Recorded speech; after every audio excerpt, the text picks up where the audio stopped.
show. It was kind of interesting what we were talking about just a second ago, with like, because I asked you like what your biggest fear was, and mine, and then we both sort of reflected on, there's like definitely a lot of those expectations, especially in college a lot too, I think. Yeah. Definitely. And like as I was telling you, like nobody's really putting those expectations on me. It's normally just like me expecting myself to be at a level, and nobody's like forcing me to be there. I just want to be there myself, I guess. Yeah. Like kind of like a perfectionism part. I think. Isn't great, but. Yeah, it's interesting because I think there's obviously like a line with that. Like it's obviously really good to be self-motivated, but then it can get to like, I don't know, scrupulous is the wrong word, but I think you kind of like know what I mean. Yeah, no, it can get to a level where it's no longer like healthy because you're like trying to be perfect all the time and nobody's perfect. And, like, you have to have a good balance of like having those expectations, but also realizing that we are human, we do fail, and it's okay to fail because you grow with the failure, I guess. Have you had like personally? Has that been something that you've like? What was like been your way to sort of cope with or learn to grow with that? I think at college, like when you're taking hard classes and you're not like, I mean, you're doing fine in the classes, but like you have a rough exam or you have a rough day or something like that, like I think that has helped me not overcome the fear, but like at least grow with the fear and be like, it's okay. Like, for example, physics sophomore year was really difficult for me, and like, I think just not dropping the class and not withdrawing from the class and just sticking through with it because like I have a greater purpose in life than dropping from physics. Like I can get through physics, you know, if that makes sense. Yeah, I feel like those like intense studying moments, like homework or like S&D. I don't know what's your major? Biochem. Okay, it's pretty hard. Yeah, it's fun though. Wait, you had to take anatomy, right? No, actually not. No, I don't have to take anatomy. Oh, really? Only if I went to like med school or PA school. Oh, okay. Because everyone always talks about anatomy all the time. It was like the hardest class ever. But physics was like your like main challenging one. Yes, it was so hard. I am not good at physics at all. Like I love math, but as soon as it comes to physics, like it just does not make sense to me. Yeah. So yeah. Struggle. But do you know what I mean? That like sometimes I think about this in terms of studying. It's almost like you kind of have to like think of it as like working out in a way. Like you're working your brain. It's basically like a workout. Like but like especially those moments where it's like it's just like literally painful. You're like, I don't want to do this. This is terrible. Like, maybe I shouldn't say terrible, but like, this is so brutal right now. You it's like those moments like when you're working out where it's like you're about to hit like the wall, and you're like, just keep going. Like you got this. Wait, this is a random question because I think about this sometimes. Do you have like a memory of your most like intense school moment?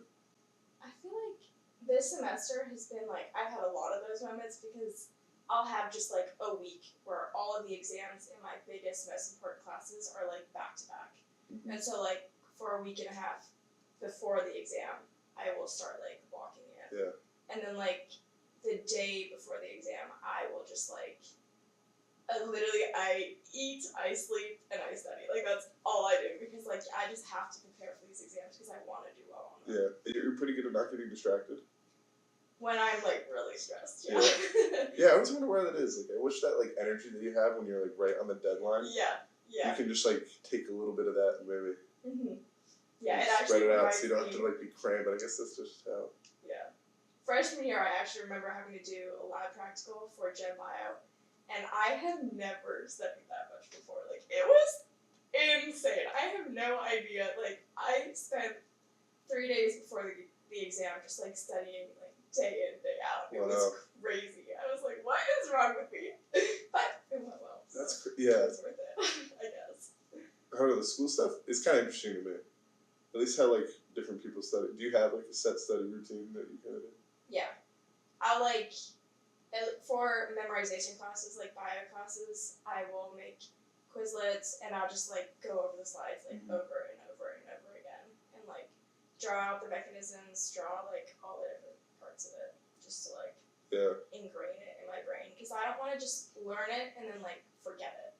I want to learn it and remember it because I'm going to need this if I I go to grad school or whatever I decide to do. Yeah.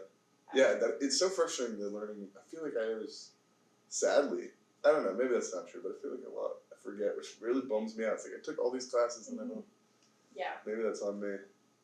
I don't know. I feel like for me, all the stuff just keeps coming back. Like, everything I learned in my Gen Bio or my general chemistry class, like, comes back in the upper level classes. And so it's just like I'm constantly getting reminded of it. Yeah. I don't know how it is for you, but I would assume it's... Yeah, well, yeah, to certain degrees, for sure. But why did you choose your major? Coming out of high school, I really, really liked my bio class that I took, and I came in as a double major, actually, in biology and chemistry, because I wasn't sure which one I wanted to do. And the original plan was to stick as a double major, but playing soccer and whatever just would not have worked. So freshman year, I realized that I was liking chemistry more than bio, because chemistry was a lot more of like working out problems and solving things, and bio was just like a lot of memorization, and like there's nothing wrong with that, it's just people's brains work in different ways, right? So freshman year I decided that I wanted to keep part of the bio by being a biochem major, where I get like the bio aspects, but I get the chemical background to it. So it's more application based, which I really appreciate. You get the best of both worlds. Exactly, that's how I see it. So it's too organized. I think that's what I like about it. I love just organization. I think I'm a very like I don't know, organized. Things have to be structured. Yeah. Yeah. I love like the idea of it, but in practice, like, you know, it's definitely a little challenging. But you consider yourself kind of an organized person? Yes. Just always had that discipline? I think it started in high school, where I just had a lot of classes that I had to like keep organized, along with like all the other stuff I was doing on the side. I had to like have a like schedule to follow. So you've always been like a busy person? Yeah. So you do soccer, of course, but like what other commitments did you kind of have? I did track for a little while in high school. My mom is a martial arts instructor, so I did a martial art called Aikido. Back home. Wait, what's it called? Aikido? Yeah, it's... I don't know if I heard that one. It's like a self-defense martial art, so it's not like a karate, I guess, where you're kind of like attacking. It's more like they attack you, and then you try to like redirect their energy, keep both you safe and them safe. Like, I don't want to hurt the person that's attacking me. Yeah. I want to get them to like change their mindset of like, why am I attacking? Like, I always like brought my faith into it too, of like, I do not like hurting people, and so it was really nice for me to not have to hurt them. Like, I could find a way to keep myself safe without hurting somebody else. Yeah. So. How often have you how often would you do these classes? So Aikido I would do 3 times a week. So you were like really you were pretty big a part of it then. And yeah, you said your mom was an instructor. Yeah. That's like really interesting. That's cool. Yeah. So it was fun. I really appreciate her keeping it, like, because me and all my siblings did it, and then like a bunch of people that we met in Sweden. I appreciate her keeping me in it, because I feel like there is a lot of value to knowing how to defend yourself. So, yeah. I think so. We brought up Sweden. I was excited to ask about that, but I did want to just finish the thought. So like you said, you did soccer and Aikidos kind of thing. Yes. But what other commitments did you sort of have? I did track for a little bit. Oh, that's right. You said track as well. Yeah, so that is a lot. You were pretty busy. But you went to high school in America. No, I went to high school in Sweden. Really? Yeah. You sound American. So that's offensive. No, I was born in the U.S. and I lived here until I was 8, and then my dad got offered a job in Sweden as a chemist. Okay. So we all just kind of moved there when I was 8. So you don't like have a Swedish background? Mm-mm. You kind of just like emigrated there? Yes. Did you learn Swedish? Yes. What was that like? Or what was the move like, actually? Like, you found out when you were, 8 years old? When I was 8. I was, like, honestly not too worried about it. I think I was just excited. You didn't have any sort of, like, reservations that you're going to a foreign country? Because at that point, you probably didn't speak Swedish. No, I definitely did not speak it. And you didn't, you weren't, like, nervous or, like, anything? You were just excited? And I remember being sad about leaving, like, my friends in the U.S., but also I think I was just like, oh my goodness, I get to live in Sweden! Like, I was just, like, excited to experience something new, I guess. How long did it like take you to sort of acclimate? So I was put straight into a Swedish grade school, and none of the kids there spoke English because like you don't start learning. I mean, they were taking English classes, but like you're not really learning English. And so I had a teacher that would like talk to me in English and like translate things for me. And then I had like a special Swedish class that I would take. And every day I would go with like a couple other students and we would learn Swedish together. And I think it took me like 6 months to learn Swedish. Really? So within the first 6 months I was fluent and like I could like hang out with everyone. Like it was so much fun. Like I love all my friends from Sweden. That's so cool. Because all my friends from Sweden I met, or for the most part I met in 2nd grade when I moved. Yeah. Like, yeah, they're great. That's so, like, you can just learn, I guess, like, yeah, when you're little, you pick up on languages really quickly.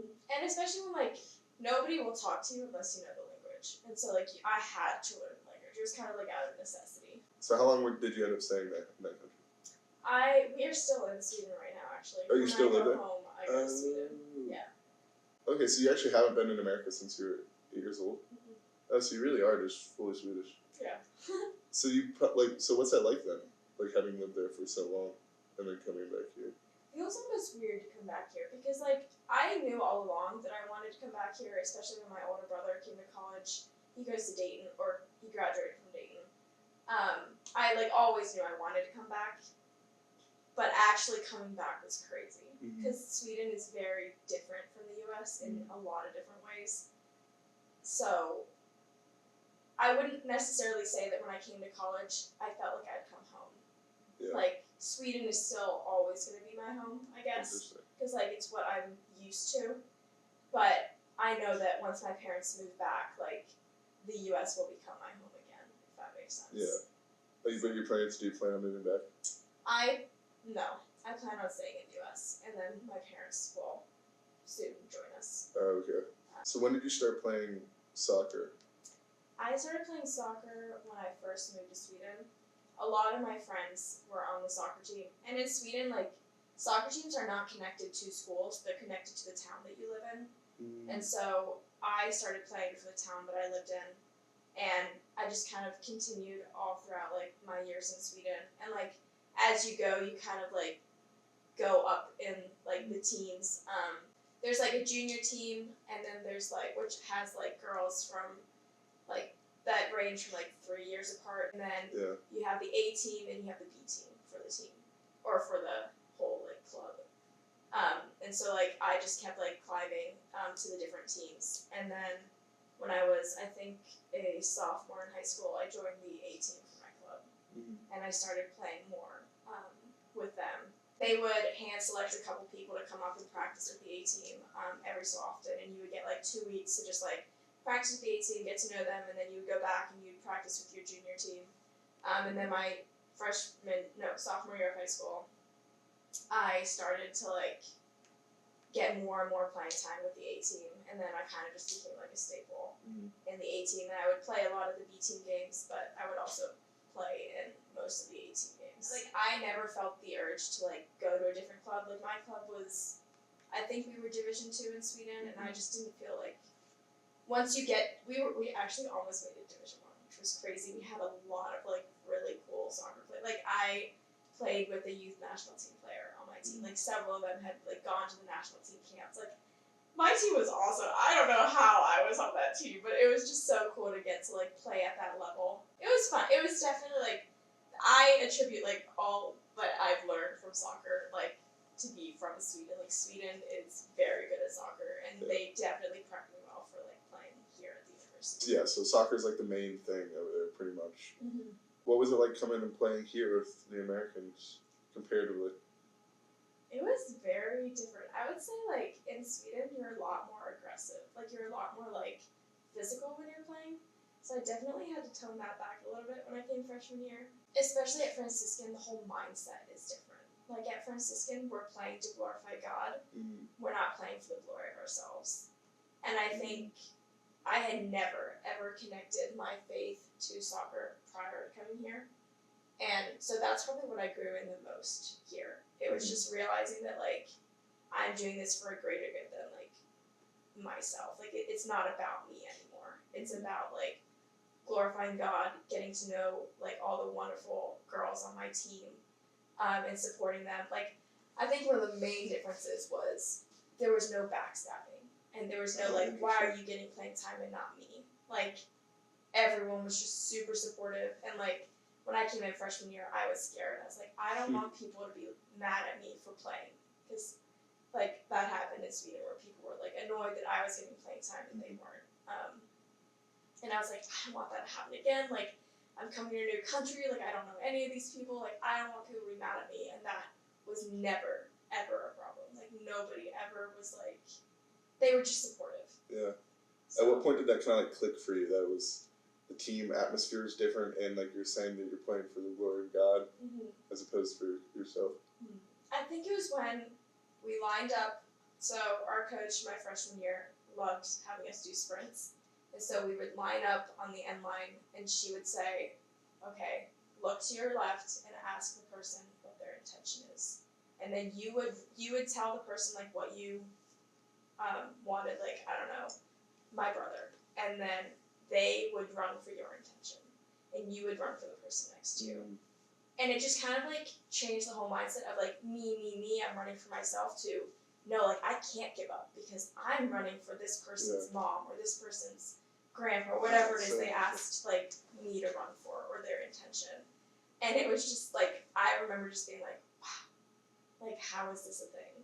Yeah, like, that is like really interesting. Do you think that gave you like newfound motivation then for the sport? Definitely. Like before every game, we always have like wristbands or like tape, and I'll always write like my intentions on my wrist, just like as a constant reminder of like when I'm tired on the field, I have to dig deeper, and like I'm not digging deeper for myself, I'm digging deeper for the reasons that I wrote on my wrist. Of like I'm gonna run for this person. Yeah. And like put my energy towards that. So, yeah. How would you compare like the team itself atmosphere then? I definitely feel more bonded with the girls on my team here than the ones in Sweden. Just because of like the whole atmosphere of like you are competing for a spot. Like you're competing for a spot in both places. It's just like the mindset that people come in with. So I would say I'm a lot more bonded to the girls here. But also I love the girls on my team back home. Like they were great as well. It's just, I think just the mindset is very different. I gotta ask, like, why Franciscan? Like how did you find out? So, like, did you want to go to school in Sweden ever? No. I did so in high school I chose the IB program just because like it would set me up well for going to the US. So I always knew I wanted to come to college in the US. And my mom was very good about like helping me find good Catholic colleges. And so my senior year of high school in the fall, I came and visited. My brother goes to Dayton, or went to Dayton. So I went and visited him, and in my mind, I was like, I'm gonna go to Dayton. Like I'm gonna go be with my brother. It's gonna be great. I'm a big homebody, so I was like, this is perfect. Like I'll have my brother there. Yeah. But my dad was like, Teaghan, like we should at least visit Franciscan. And I was like, okay, fine, I'll visit Franciscan. And the night before I had my like the special tours that people do. The night before I was in my hotel room, I'm like, I am not gonna go here. Like, why am I here? And then the next day, I came onto campus and I got to go sit in on one of Father Nathan's. He's the nursing chemistry professor, and he also is teaching one of my chemistry classes this semester. I got to sit in on one of his medical bio classes, and I just remember being like, wow, like, what is this place? It was just like, I don't know what, like, I think maybe it was because we prayed before class and, like, stuff like that. And then after the class was over with, I went up to him, and I was just, like, thanking him for letting me sit in and whatever.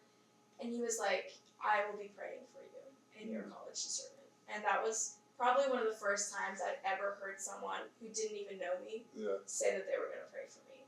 Wow. And so I was like, what? Like, you'll pray for me? And he was like, yeah, like, of course I'll pray for you. And I was like, you said that to him back? Yeah, I said that back to him. Because I was so shocked that someone that didn't even know me would offer up a prayer for me. And I think after that conversation with him, and then I met with Coach Sarah, who was the coach at the time, and she was talking about the soccer team, and she told me about, like, saying intentions and, like, running for the other person. But I guess I just didn't really understand it until in the moment. But I remember leaving campus that day, and, like, I didn't want to admit it to myself, and I didn't want to tell anyone, but, like, in that moment I knew. Like, it just felt right. And I was like, I have to go to Franciscan. I have to experience more of this community that I felt. Like, nobody knew me, but they were all so nice to me. Yeah. Like, at Dayton, it's a huge school, but no one really smiled at you when you walked past. At Franciscan, like, as soon as you walk past them, they like smile at you or just be like, hey, and they didn't even know me. And I was like, what is this place? It is true. I remember I used to always think that a lot. Yeah. Like when I first like came here, I was like, wow, like I can't go from one end of campus to the other without somebody like smiling or like saying hi or something like that. Mm-hmm. Which I think it's a really special thing about this school. So special. And it's cool that you were able to see that. And it was like it was almost like that, just like right in that moment, you're like, whoa, this is where I am. Yeah, it was crazy. I just knew. I didn't want to admit it, but I just knew. What was that like? Because obviously Sweden's not necessarily known for being the most religious country in the world. So like, how was it like maintaining that over there and then coming here and like experience? Because I imagine it's gotta be pretty different. My parents were very good about keeping us accountable and making sure we went to mass.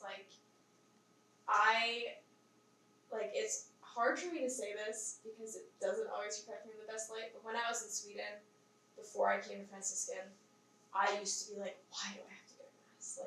None of my friends are going to mass. I'm missing soccer games because of mass. I keep having to tell my coaches that I can't play, and it's so frustrating. Like, why do I have to go to mass? And I'm so grateful that my parents persisted, because it would have been so easy for them to just be like, okay, you can miss it this one time. Especially since church was 45 minutes away. Like, you would drive 45 minutes there and 45 minutes back every Sunday. Wow, that was like the nearest. That was the nearest church for us. And so like, I just was like, why? Like, why am I doing this? Which is like not great, obviously. And then I came to Franciscan, and I was still kind of like when I first came to Franciscan, like the first couple of days of preseason, I was still just like, why am I here? Like, I don't know about my faith. Like, I'm still struggling. I don't really know what people are talking about when they say they feel close to God. Like, I don't understand. And then we had like a women's soccer retreat, and one of my coaches went up and had a whole speech about like finding your identity in God rather than like in the sport you play, which soccer used to be my identity, and like it still is part of me, but it's not as strong anymore, as in like that's the only thing I am, like a soccer player. And I remember her saying that, and then after that we had adoration, and adoration was always a struggle for me back home because I was like, I don't know what to do. Like, I just sit here and it's silent and I don't know what to say. And we went to adoration and Christ the teacher, like the church. And there was music and there was like a reflection. And I remember sitting there and like actually crying because I was like, this is beautiful. And I had never felt so loved by the Lord in that moment of like, he was truly showing himself to me. And so, yeah, I struggled a lot with my faith in Sweden, but when I came here and I went to that adoration, it just made me long for more. It made me be like, I want to go to mass now. Like, I want to go back because, like, I don't know, I just never, I don't know how to put it. Like, I was just not that into my faith, and then I came here. And now when I go back home, I, like, try to make time to, like, sit in adoration and, like, do all these different things that I, like, would never have imagined doing if I had stayed in Sweden. So I say it's all my parents doing. Like, if they hadn't done that for me and made me go, I definitely probably would not be as strong in my faith as I am right now. Yeah, wow, that is amazing. Yeah, I don't know. And also having people around you that believe in it too. It is huge. None of my friends were Catholic or Christian, and so it was just hard knowing that I was the only one, and like having my coaches make exceptions just for me. Mm-hmm. Even at like your church.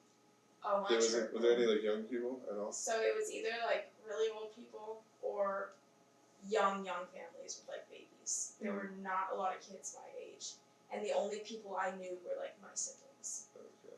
Which is so sad. That like it's growing a lot. Like really? Apparently they brought a whole group of people to the youth day. Apparently my parish had like a whole group of kids that went, which is super exciting. But I just never experienced that when I was there. When I went back this Christmas, I saw it more and more, and I'm like, this is just great. It makes me so happy. Yeah, that's so cool. So like you had those really, it's like a couple of definitely really profound experiences. Yeah. And Like, did you never, after these things happened, like, did you never look back? Was there still never, like, any doubts, or you kind of just like, no, like, this is where I'm supposed to be? Like, were you just fully at peace with it after that? I think I was just fully at peace with it. Like, a lot of, like, so I used to go visit my brother at least, like, once a year at Dayton. And, like, whenever I visited him, I was like, wow, like, this is what it would have been like if I was at Dayton with him. Yeah. But it was never, like, Teaghan, you made the wrong choice. It was always, I think it made me appreciate my brother more. Mm-hmm. Just knowing that, like, whenever I call him, he puts whatever he's doing away and he, like, answers the phone, regardless of whatever he's doing. And I think it honestly strengthened us a lot in our, like, sibling relationship. Yeah. Which is cool. And also, like I said, I'm a big homebody, so if I went to Dayton, like, I don't think I would have grown as much in myself as I would have wanted to, because I would have latched on to my brother and, like, hung out with all of his friends, which would not have been good for me and for my own growth. So. Yeah, absolutely. Because you feel like you really made sort of your own place here. Yeah. Like, in terms of friends and community. Yeah. I love the people here. Like, everyone, like, Franciscan is just a home to me. Yeah. Like, it's become a home to me. And all the people here I know are, like... Yeah. I agree with that. It definitely is. And I imagine, like... Well, has your brother came and visited here? Yeah, he has. What was his impression? I'm curious. He really likes it. It wouldn't have worked for him because he was a mechanical engineering major. Mm-hmm. And I don't think they had the program when he was, like, applying for colleges. But he really likes it. Mm-hmm. He obviously, I think he wanted me to go to Dayton with him. Yeah. I don't actually know, so if he hears this and he's like, that's not true, Teaghan. But I would assume that he would have wanted me to go to Dayton with him. But I also know that he wants me to grow and he wants me to be the best version of myself. And I think he realizes that going to Franciscan really has shaped me into the person I am. So. Yeah, do you feel like you've noticed, like, very, noticeable growth in your character? Like, has that your character? I think I've noticed it just, like, in my faith life. Yeah. I don't know about me myself. I always ask my siblings if I've changed. And they're like, no, you just kind of seem normal. Well, I imagine being in, like, a different country, too, has got to play a factor. I definitely feel like I've become a lot more, like, open to people. Like, I still am, like, a very big introvert, so I don't necessarily like meeting new people, but... You did this, though. I know, isn't that crazy? See, it's outside my comfort zone, but I was like, just do it, it's fine. Yeah, so I think, me freshman year, never would have done this. I was such an introvert, but I feel like now I'm a lot more, like, open to meeting new people, and, like, this is not what I was like in Sweden. Very reserved in Sweden. So. You feel like you've maybe become more outgoing? I feel like I've become more confident in myself, and, like, I don't necessarily care as much about what people think. I mean, I do. Yeah. I feel like everybody does. I can't imagine that being a bad thing. Yeah, no, exactly. No, that's good. Alright, so, are you graduating next year? Yes. And what's the post-graduation plans? Or are you still kind of like... Man, it's so hard. Honestly, maybe it's just an unfair question. Everyone always asks it, but I swear, most people don't really know. Yeah. Nobody can know. I, like, came in thinking I was going to go to med school. I definitely don't want to go to med school anymore. I was thinking about grad school, and I was thinking about it more from the chemistry side, like the synthetic chemistry side, and I know I don't want to do that, and so, but I've been really enjoying my biochem class I'm taking right now, and so maybe, like, something within biochem for grad school, or maybe I go to PA school and become a doctor because I like clinical stuff, or another thought is, like, accelerated nursing program, like, so many things going on in my head, so need to figure that one out. But why don't you like the synthetic stuff? I don't know, it's very, almost isolating. Like, you're working in a lab, like, I work in the lab now, but it's just very isolating. Like, you kind of just work solo, and you don't really have a lot of interaction with people because everybody's doing their own projects, and, like, it's just kind of lonely. And so I do like talking to people. I do, like, get energy, I guess, from talking to people, even though I am an introvert, that, like, I think I need some human interaction. I can't, like, I did research this summer, and it was just very much, like, I was in the lab from 8 to 4, just, like, we're social creatures. We're not made to be alone. No, it's kind of interesting, right? like, notice how, like, all the worst forms of, like, like notice how solitary confinement is considered like one of the worst. Have you ever think about this? It's like we know intrinsically that being isolated is like the worst thing. I was kind of like. I mean, I feel like a lot of people thrive in that. Like, they like just working alone, but I you're right, but like for a certain, at some point you need to have a level of community and interactions and stuff, or else you'll probably go mad. Exactly. I felt like I was going mad this summer. It was literally just me and my chemicals, and I was like, okay. Your chemicals. Yeah, that sounds like it would be a lot. So you see yourself going in like a different direction. Yeah. Well, that's exciting. Where do you think you guys would live when your family comes back? Do you think you'd be in Ohio? My brother lives in Indianapolis with his wife, and so my parents, I think, have an ideal like place would be like near Indianapolis. Okay. So you're staying in the Midwest. Yeah! Yay! Go Ohio! You should. Ohio's not too bad. I honestly don't understand why people think Ohio is so bad. It's funny. I always think it's funny how like famous of a state Ohio is. Really? It is? Well, I feel like it's like on the internet and stuff. They're laughing. But no, I'm saying like it's so funny because like when I would travel, it's like all the Europeans knew what Ohio was. Oh, really? Like, in my experience, it's just because it's like a joke on the internet all the time. Yeah, that Ohio's boring. Or just like just like stuff about Ohio. I don't know, they're laughing, but like I thought it was so funny that like everyone knew what Ohio was. Like they knew like New York, Florida, California, Texas, and Ohio. Oh, like, really? Wow. In my experience, at least. I feel like maybe I think Ohio's fine because I haven't actually been to a lot of the states, so I don't know what like Texas is like really. You like Pennsylvania? Oh, it's great. I wasn't born there, but I lived there. So that's where I'm from. Oh, really? Fun. Yeah. It's a pretty good place. Alright, well, I had to put you on the spot, but I'm kind of curious. If you had like, just to wrap it up, if you have one word of wisdom, I will admit to you, if you ask me this, I wouldn't know what to say. Yeah. So I am putting you on the spot. Like a word of wisdom about like soccer or about school? Anything.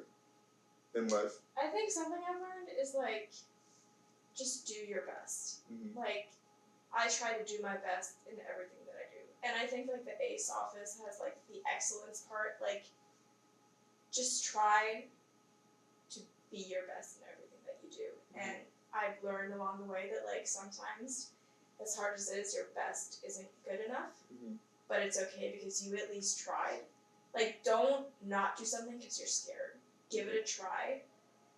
And if it doesn't work out, then it just, like, God has a better plan for you. Mm-hmm. But just try and do your best. And don't not do anything because you're scared. Yeah. That's big. It's really the only way you can sort of progress in life, so to speak, is by, like, you have to face your fears head on. Hence why I'm here today. Which is kind of amazing, and, you know, we're really happy. I thought this was a really fun interview, though, so thank you so much for coming on. Really? Anyway, thank you, Teaghan, for coming onto the show. It was a great episode. And join us next time for the Behind the Baron show.